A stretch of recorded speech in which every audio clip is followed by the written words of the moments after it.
Bonjour Claude, bonjour à tous. On est sur notre première vidéo du récit Falcom à la maison. Aujourd'hui, nous recevons Claude et nous allons aborder un sujet qui est très intéressant, qui est le low-tech. Claude, je te laisse te présenter. Ben voilà, je travaille chez Tunes, je suis aquaphile, j'ai pas mal d'autres centres d'intérêt aussi. J'ai 58 ans, je suis marié, j'ai deux enfants qui sont très grands. Voilà. Ok. Quel est Ah ton bon? rôle chez Tunes? Mon rôle, c'est de m'occuper du volet industriel de nos activités. C'est d'assurer une continuité pour les jeunes. C'est de m'occuper aussi du service client en Europe. Donc Euh, là, du coup, Claude, ça fait du coup, un peu plus de 20 ans que tu es dans la boîte Tunes. Et du coup, qu'est-ce que tu faisais avant d'arriver chez Tunes? J'étais électrotechnicien dans une industrie de l'aluminium.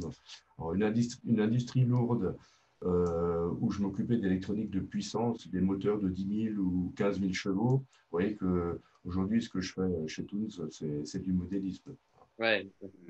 Donc, c'était super intéressant. Et comme j'avais beaucoup de temps libre, puisque dans cette grosse boîte, on ne faisait que 33 heures par semaine, d'un côté de ça, j'avais le temps de faire beaucoup de bricolage, d'écrire des articles, de développer mon aquariophilie. Ok. Ça remonte à 84, 85, 86. Ok. Je suis tombé sur un magazine qui s'appelait Aquarama. Et j'ai dévoré ça. C'est génial, l'aquariophilie, je ne connaissais même pas. Cette nature, ce mélange nature, technique, tout ça, ça me passionnait complètement. Low-tech, il faut pas mal le comprendre. Le low-tech ne s'oppose pas au high-tech, hein. On va dire le low-tech s'opposerait, dans l'absolu, si on prend un peu de recul, le low-tech s'opposerait au fast-food tech ou bien au mix tech. Enfin, c'est tout ce que. C'est une manière simple de faire les choses, le low-tech, alors que beaucoup de gens préfèrent le faire de manière compliquée. Voilà. Est-ce que tu peux nous détailler les éléments nécessaires pour un système de ce type?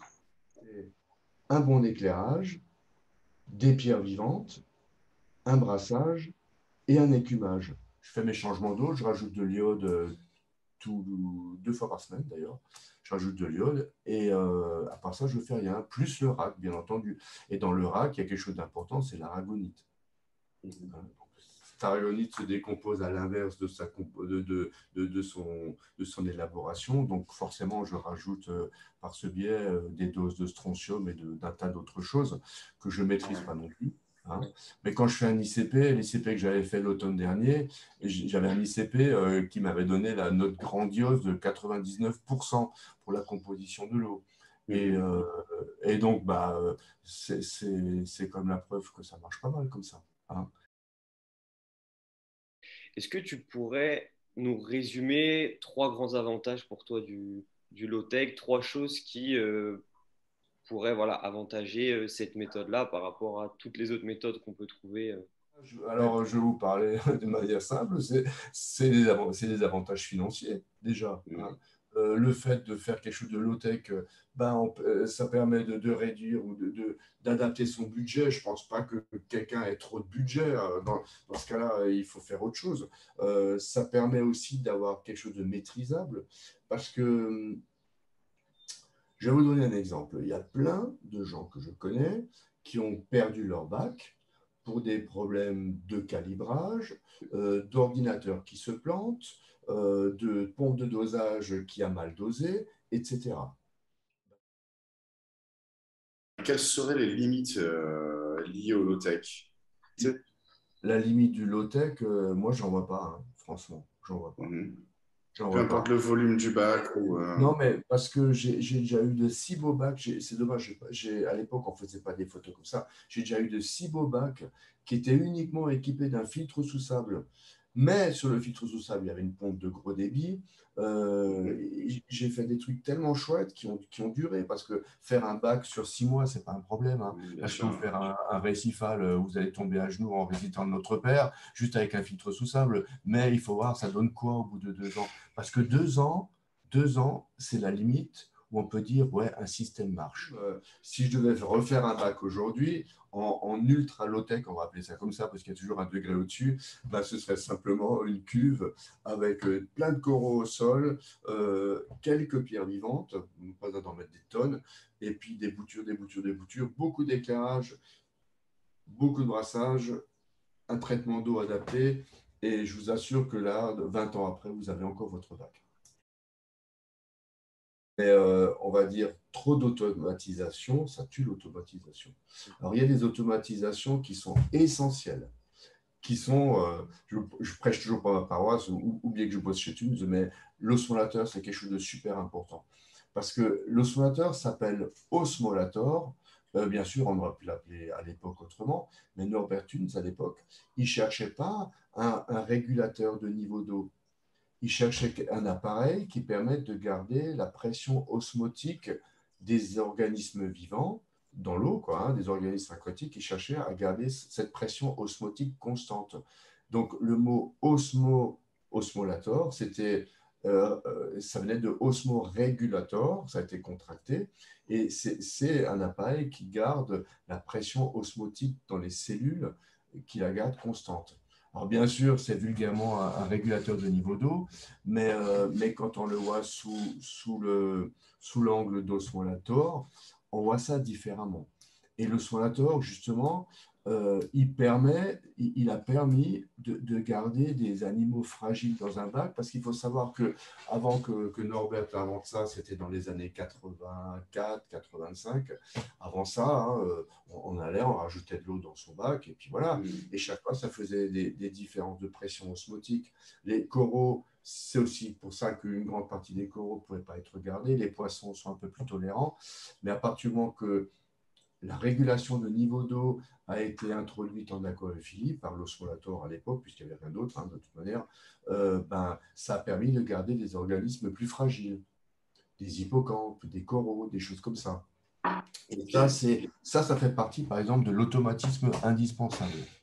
D'accord. Et on a regardé, on s'est dit, c'est vrai que dans les produits qui sont proposés par Tunes, nous, on voyait une grande simplicité de fonctionnement, des choses qui sont vraiment simples. Est-ce que du coup, c'est une volonté de votre part, de la part de Tunes, de mettre en avant la simplicité, les choses comme ce que tu disais, pas forcément de Wi-Fi sur des choses qu'on ne nécessite pas Non, même pas. Même pas. D'accord. Même pas. Tout simplement, on court après notre capacité de production. Les gens s'arrêtent l'osmolateur parce que alors, l'osmolateur est moche et tout ce que tu veux. La pompe, elle est merdique, mais c'est encore le moins pire de tout ce qu'on trouve sur le marché. Donc, les gens nous l'arrachent, cet appareil. Bien sûr, la nouvelle génération d'appareils qui va venir, elle sera vachement mieux. Et bien sûr, on n'a pas la tête dans le sac, donc on va aussi aller vers des choses un petit peu plus évoluées. C'est-à-dire qu'il y aura là, cette année, un osmolateur qui sera un super appareil. Et il y aura l'année prochaine une version Pro, qu'on va appeler Pro, qui sera connectée au cloud Tunes, qui est en cours d'élaboration. Et vous pourrez interroger à distance pour voir votre réserve d'eau, combien est-ce qu'il reste d'eau dedans, par exemple. Ça, ce sont des choses intéressantes. Mais pour nous, l'évolution, elle restera toujours dans les appareils encore plus fiables, qui ont encore plus de temps de garantie et pas forcément moins cher. Parce que, de toute façon, c'est comme pour un électroménager. Hein, tu n'achètes pas cher, tu achètes 2 fois. Et qu'est-ce que tu penses de l'évolution du récifal, justement, qui, lui, va de plus en plus vers du high-tech et toujours plus de light et de Alors, ce que je pense programme. moi, ou ce que je pense moi perso, ou ce que je pense toi. pour l'avenir, Oui. En tant que fan de low-tech, vous imaginez ce que je pense. Ça ne m'impressionne pas des masses. Moi, ce qui m'impressionne, c'est d'arriver chez quelqu'un, de voir un bac où du premier coup d'œil, son biotope est équilibré, est chouette. C'est pas la machinerie qui m'intéresse ou qui m'impressionne. C'est pas les tuyaux rouges, si vous voyez ce que je veux dire. Hein. Donc, c'est pas ça. Mais après, l'évolution de l'aquariophilie, Alors, c'est comme dans pas mal d'autres domaines. Je pense que avec tous les problèmes environnementaux, les problèmes d'importation, tout ce qu'il peut y avoir, je pense que la taille des aquariums va réduire. Des bacs qui sont plus aussi gros, mais pas qui sont plus petits que petits. Au niveau des nanos, on est arrivé à un minimum. Après, tu peux pas, ça vaut pas le coup de faire moins que 60, 70 litres en marin, par exemple. Mais les très grands bacs, je pense aussi qu'il n'y en aura plus. Par contre, des bacs type 300, 400 litres, bien faits, simples, je pense que ça va être un petit peu ce qui va rester dans les 10 ou 20 prochaines années. Et des bacs de. Alors, c'est des termes qui ne vont pas ensemble, aquariophilie et urbanisme, mais des bacs de plus en plus urbains, parce que les gens sont dans des appartes, ont de moins en moins de place, euh, sont séduits par le low-tech, aussi bien au niveau de leur ameublement qu'au niveau de leur vie de tous les jours, et l'aquariophilie ira aussi dans ce sens-là. Alors, ça ne veut pas dire que le bac sera uniquement fait de récup. Vous pouvez avoir un super éclairage dessus, vous pouvez avoir un bac en verre blanc, quelque chose de super chouette. Mais au niveau de taille, je ne pense plus que ce soit des grands bacs qui vont être faits. Aussi, quand on regarde le prix des animaux, le prix de la pierre vivante, c'est c'est illusoire. Et au niveau automatisme et tout ça, bah, il y aura peut-être des automatismes que je vous ai dit, d'avoir un super oscillateur sur lequel on puisse compter, d'avoir un écumeur qui soit une machine de guerre, etc. Mais mis à part ça, je ne sais pas si vous avez besoin de beaucoup d'autres choses. Qu'est-ce que tu attends de l'aquariophilie dans le futur? Ben, moi, ce que j'attends des aquariophiles, c'est qu'ils se fassent un petit peu les haut-parleurs des problèmes environnementaux.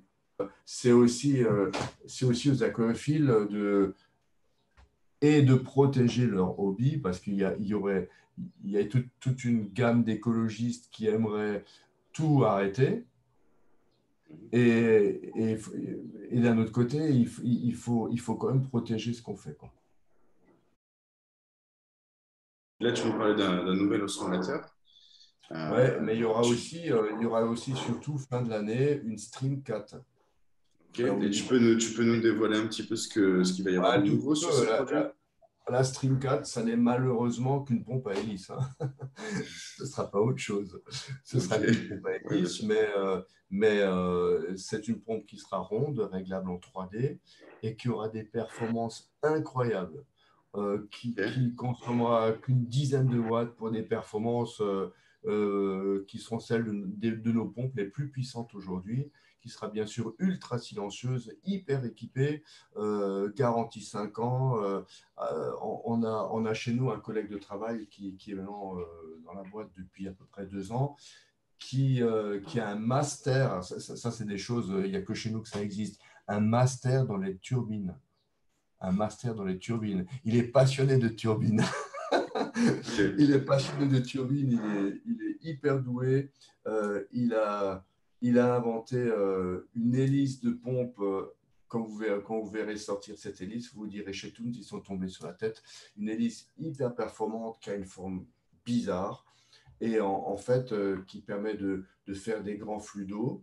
On restera sur des pompes à hélice, mais c'est dans le fignolage que ce sera un petit peu différent. Et Ok. pour tous ceux qui demandent quand est-ce que vous ferez des pompes qui ressembleront à des pompes cross-flow type GIR, je dois malheureusement vous dire que tant que je serai là, il n'y en aura jamais. Mais bon, Pour quelle raison? Qu'est-ce qui te gêne sur ces pompes? bah parce que les pompes ne sont pas fiables, tout simplement. Ok. Ouais. Ce sont des. Ben, il y a trois problèmes en fait, je vais vous dévoiler ça, mais les gens de chez Maspect, ils vont me haïr. Le problème, c'est que l'entrée d'eau est trop petite par rapport à la quantité d'eau qui y passe. Le Mhm. deuxième problème, c'est que les turbines tournent trop vite par rapport à ce qu'on leur demande en termes de silence. La troisième chose, c'est que au niveau du fouling, ben, les petites ailettes des turbines, au bout d'un moment, elles sont colmatées. Et c'est typiquement une pompe très bien dans un laboratoire, dans certaines conditions, tout ça, mais dans les conditions d'un récifal. Tu vois, ce qui me plairait, moi, avec une pompe pareille, c'est de prendre cette pompe, de la mettre à l'arrière de mon décor, à l'arrière, et de plus en entendre parler pour l'éternité, d'avoir un brassage qui vient par-dessus le décor, d'avoir quelque chose de large, etc. Ouais, sauf que s'il faut que j'aille à l'arrière de mon bac tous les 4 mois pour démonter la pompe, ouais, je suis si paresseux que ça me gaffe complètement, quoi. Ouais, bien sûr. Comprends. Et c'est pour ça qu'on reste, nous, sur des pompes à hélice, parce que les pompes à hélice, tu as aussi une manière de les placer pour commencer le plus discrètement possible et de les utiliser toujours en flux indirect. C'est-à-dire que je dis toujours aux utilisateurs de viser la vitre frontale et une fois que ce flux est sur la vitre frontale, tu as des lignes de brassage parallèles dans le bac. Les gires, pour avoir la même chose, tu les mets toujours là devant et en plein dans le champ de vision. Et je trouve pas ça chouette. Hein. Donc ça, ce sont les petites raisons qui font que moi, perso, j'aime pas ces pompes, même si techniquement, elles sont bien faites. Hein. Mon problème, c'est toujours de ne pas passer pour un vieux con et quand même de vous expliquer des choses comme elles étaient il y a un moment. Tu sais, aujourd'hui, si moi je vois les choses low-tech, comme je vous en ai parlé là, c'est aussi parce que tout ce que je vois que font des gens aujourd'hui, je suis passé par là. J'ai aussi fait un tas de choses, un tas de choses. Tu aurais vu mes bacs dans les années 90. C'est vrai que j'étais fier quand j'avais de la visite de montrer l'arrière de mon bac autant que l'avant de mon bac. Tu comprends? Ouais. Mais, mais après, tu en reviens de ça. Tu sais, Ouais. c'est comme un artiste de la musique qui t'a fait dans les années 80 des grands concerts, des machins incroyables. Et aujourd'hui, il est plus que sur scène avec une guitare, il te fait des trucs super chouettes. Ben, c'est un petit peu pareil. Quand tu es passé par tout ça, ben, tu te dis, en fait, il reste quoi? C'est comme en musique, il te reste quoi? Il te reste l'essentiel, c'est la mélodie. Et là, il reste quoi? Ben, c'est un bac qui fonctionne, c'est quelque chose qui est faisable.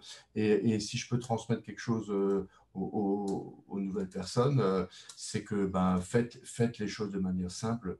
Je le dis sans arrêt, faites les choses de manière simple, vous prendrez moins la tête et vous aurez quelque chose que vous pourrez maîtriser. Ouais, bien Le sûr. low-tech, c'est ça, en fait. Tout à fait. Le low-tech, c'est ça. Ok. On peut l'appeler comme tu veux, hein, mais bon, voilà. Bah, écoute, Claude, merci beaucoup Ouais, pour ce bon, merci. Ouais, moment. bah merci à vous. Et puis, bah, on se dit à très bientôt.